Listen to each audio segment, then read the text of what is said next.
안녕하세요. 이민경 행정사입니다. 오늘은 농지 전수조사에 대해서 말씀드리겠습니다. 좋아요, 구독, 알림 잘 부탁드립니다.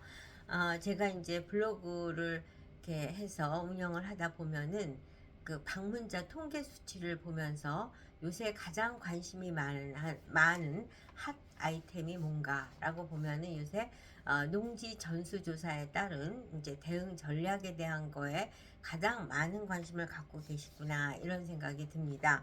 2026년 올해죠. 3월에 국무회의를 통해서 농지 전수조사를 시행하겠다는 발표가 있었습니다. 농지는 경작은 농민이 지어야 된다. 이런 원칙에 입각한다면 관의 소유자, 비거주자로서 이제 서울이나 수도권에 거주하면서 지방에다가 농지를 매입을 해서 부동산 투기의 목적으로 한 경우를 이제 색출하겠다. 이것이 이제 정부 정책이라고 이해를 하시면 됩니다. 그래서 비거주자로서 농지를 보유하고 있다는 것이 확인이 되면은 이제 매각 명령이 내려지고 매각 명령을 내린 이후에도 계속 매각을 하지 않는다. 그러면 이행 강제금을 부과하게 됩니다. 이행 강제금은 공시지가, 그 부동산 공시지가의 25%에 대한 것을 부과하기 때문에 결국 4년 동안 이행 강제금을 내게 되면은 그 공시지가에 해당되는 부동산은 없어지는 거와 마찬가지입니다. 그러니까 굉장히 심각한 문제인 거죠. 그래서 매수 청구를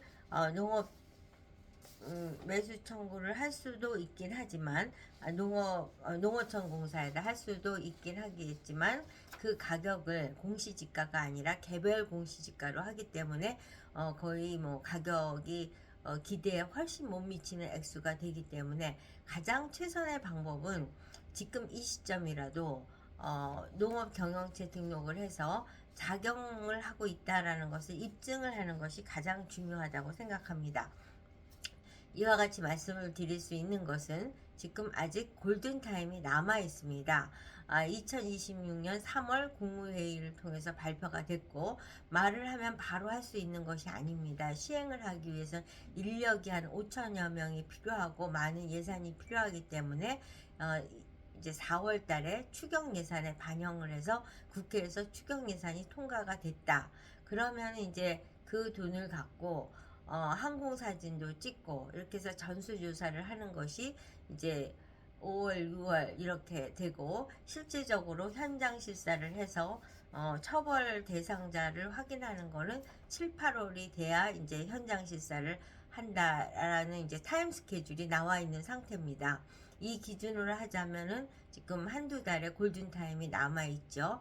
요새같이 비도 많이 오고 이럴 때는 농작물을 빨리 심으면은 항공사진에서도 경작을 하고 있는 농지로 해석이 될 수 있다는 점. 그래서 여러분이 골든타임을 놓치지 않고 현 시점에 해야 되는 것이 뭐냐? 그것은 농업경영체 등록입니다. 그러면 과연 농업경영체 등록을 어떻게 해야 될 수 있는가? 첫 번째, 영농사실 확인서를 제출해야 되고, 두 번째, 농기구나 비료 종자들을 구입한 영수증을 제출해야 되고, 세 번째로는 항공사진에서 찍었을 때 경작을 하고 있다라는 사진이 나올 수 있도록 지금이라도 빨리 파종을 해야 됩니다. 작물을 파종을 해야 되고, 그 다음에 이제 농지 대장을 발급받아서 제출을 해야 됩니다.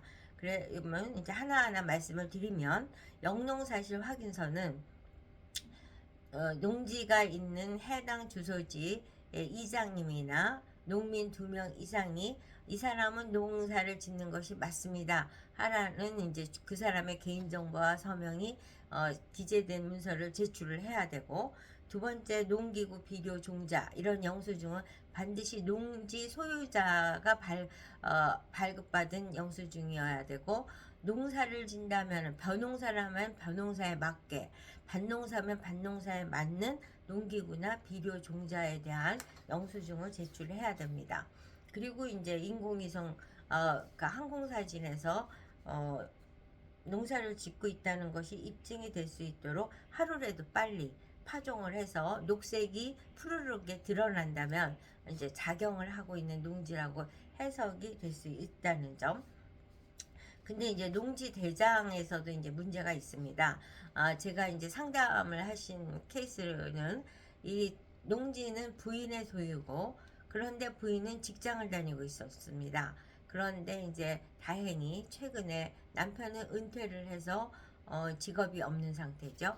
이럴 경우에는 이제 부인의 소유지지만 남편을 포함시켜서 농지 대장을 발급받을 수 있는 방법이 있다는 것을 파악을 했습니다. 그래서 이렇게 농지 대장을 이 사람이 작용을 할 수 있는 입장이 아니다. 그러면 농지 대장을 발급해 주지 않기 때문에 결국은 농업경영체 등록이 어렵게 되는 거죠. 그래서 네 가지 서류를 완벽하게 준비할 수 있도록 가이드를 해드린다는 말씀.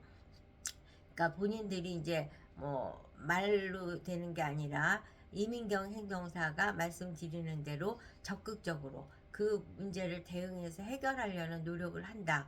그러면 이 골든타임 내에 농업경영체 등록을 하고 그 다음에 이제 7, 8월에 현장 실사를 받을 때 안전하게 가서 강제 매각을 한다든가 또는 매각 명령이 떨어진다든가 이행 강제금을 내야 되는 이런 극단적인 상황은 피할 수 있지 않을까 하는 생각을 하면서 여러분께 농지 전수조사에 너무 떨지 마시고 이민경 행정사하고 상담해서 묘책을 찾아 나가실 것을 권하면서 이 영상을 마치도록 하겠습니다. 여러분 좋아요, 구독, 알림 잘 부탁드립니다.